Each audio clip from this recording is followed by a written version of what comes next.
O texto que a gente vai falar hoje é sobre a construção escolar das diferenças, de Guacira Lopes Louro. No capítulo intitulado A Construção Escolar da Diferença, a autora afirma que desde o início da instituição escolar, as escolas foram responsáveis por produzir distinções, diferenças e enfatizar a desigualdade que existe na população. Apesar do seu papel importante social na construção do saber, a escola incumbiu-se de separar os indivíduos uns dos outros em relação à classe social, à religião ou à idade.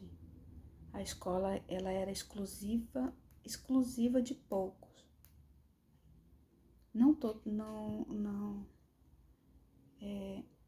A escola ela era seletista. Nem todas as pessoas poderiam ir para frequentá-la. Na questão da desigualdade, a desigualdade social, o pobre, o negro, a mulher, ela não frequentava a escola. Aí, com o passar do tempo, a escola era a exclusividade de pouco. Então, com o passar do tempo, ela passou a ser requisitada por aqueles que eles haviam sido negados. Com isso, esses grupos eles foram trazendo modificações, né, para essa instituição e passou por diversas alterações na sua organização e garantiu explícita e implicitamente a produção da diferença entre os sujeitos. Exemplo, o negro, como eu falei, ele não frequentava as escolas. O negro não podia sentar perto de um branco. O negro, não havia escola exclusivamente para negro. As escolas eram feitas para poucos, para os brancos, para as pessoas que tinham condições de frequentar, no caso, condições financeiras. O preconceito era tanto que os pais falavam para os seus filhos que eles não podiam sentar perto de uma pessoa negra. Era uma discriminação muito grande. Então, assim, tem um filme que ele é muito bacana. Ele retrata a história de Ruby Neubridge. Ele retrata muito essa luta por direitos e respeito. Essa mulher, ela é uma importante ativista norte-americana que luta contra a segregação racial. O que acontece? Em 1960, ela foi para a escola. Aos 6 anos de idade, ela se tornou a primeira ela se tornou a primeira criança afro-americana a se matricular em uma escola para brancos em Nova Orleans. Então, assim, hoje, no primeiro dia de aula, ela foi escoltada. Né, com a mãe, escoltada ao lado da mãe, por 4 policiais federais. Ela foi escoltada até a escola. E ela foi enfrentando aquela multidão, entendeu? Sobretudo mães que gritavam e carregavam cartazes Ortiz. Por quê? Porque ele era uma criança negra. Como ela fala assim num trecho, ela fala das entrevistas dela, ela fala, eu era uma criança e não sabia e não fazia ideia do que era o racismo. Então, assim, são histórias que a gente vê que a cor da pele, a condição social, o fato de ser mulher, eu não poderia estar onde a maioria ou talvez a minoria daquela época estaria. Pelo fato de ser mulher e ser negra, piorava ainda mais a situação. Então, o que a autora, o que a Guacira enfatiza nesse seu trabalho, nessa sua obra? Que a escola, ela apesar do papel importante do saber, ela pregava essa diferença, né?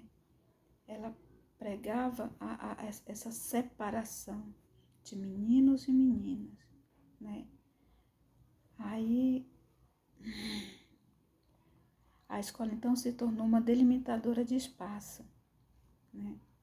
Então a escola, ela delimitava o espaço, ela determinava onde um podia, onde cada um pode ou não fazer, entendeu? É preciso estar atento aos pequenos indícios e perceber que até o tempo e o espaço da escola não são distribuídos nem usados do mesmo modo para todas as pessoas.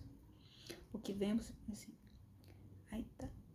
o que vemos é que no momento do recreio, as meninas e os meninos são separados. Muitas das vezes chega um grupinho de menina está aqui, o grupinho de menina está ali. E essa separação a gente não pode deixar acontecer. Muitas das vezes a questão social, que a gente percebe a situação social, percebe a discriminação em relação à religião. É bem nítido essa discriminação. Então, através de muitas instituições, várias concepções foram e são aprendidas e interiorizadas. Tais concepções tornam-se quase naturais. Um exemplo é como a sociedade naturaliza a distinção de brinquedos entre meninos e meninas. Como já falei, né? Que meninos e meninas não podem brincar com os meninos, pois serem frágeis, fazendo de forma simbólica a acepção de gênero.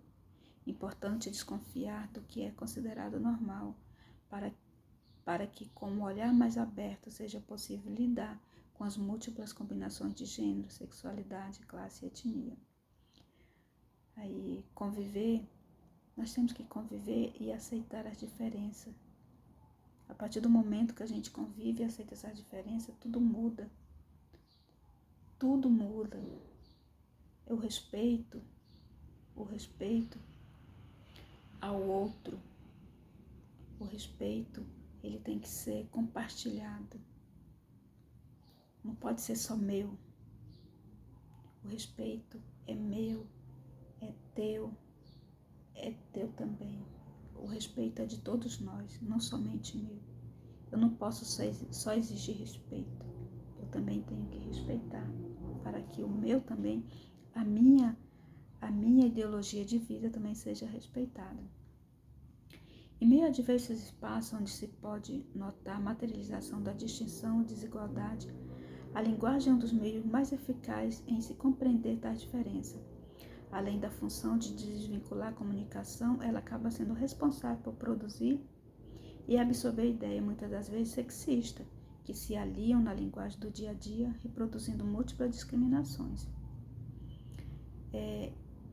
O calar também é uma forma de discriminação.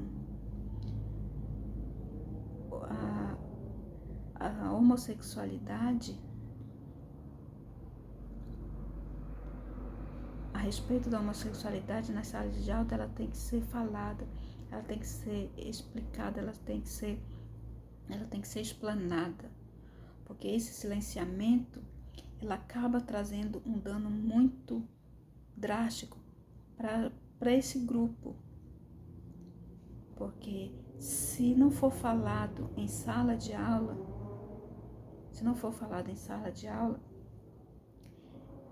esse indivíduo que está inserido neste grupo de minoria, ele vai sofrer muitos insultos, entendeu? E vão acabar sendo ridicularizados nos jogos, nos recreios, até mesmo na sala de aula. Lógico que se algum professor vê isso daí, ele não vai aceitar, mas lá nos bastidores acaba sendo ridicularizado. Então, aí tá.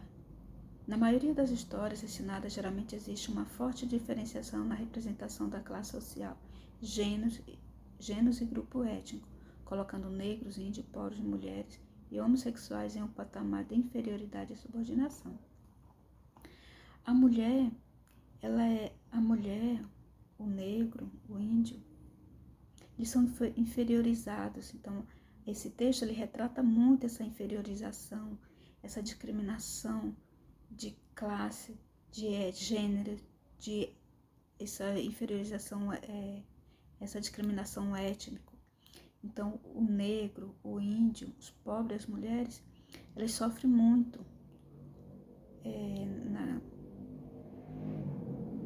A história, ela fala que a mulher, ela era exclusivamente para a procriação.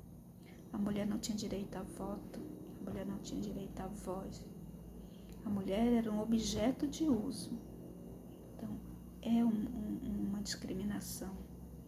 O pobre é discriminado, é até hoje discriminado. O índio sofre as suas discriminações étnicas. Então, o que a autora quer falar? A autora, ela retrata muito sobre essa diferença. Então, que nós temos que mudar, olhar, ter um olhar diferenciado, ter um olhar humanizado, para que tudo que tenha acontecido no passado, que as conquistas de hoje sejam reforçadas, para que o amanhã seja diferente, para que haja respeito aos gêneros, às etnias, às classes sociais, porque se eu não respeito a ti, como eu vou querer que alguém me respeite, exigir o respeito de alguém? Então eu tenho que respeitar para ser respeitada. Eu tenho que olhar o outro com o olhar que eu gostaria de ser olhada. Em suma, respeitando a igualdade de gênero, respeitando a opção sexual de cada um, respeitando a ideologia religiosa, respeitando todos aqueles que, no meu ponto de vista, é diferente de mim. Então, a autora, ela retrata o respeito, a igualdade.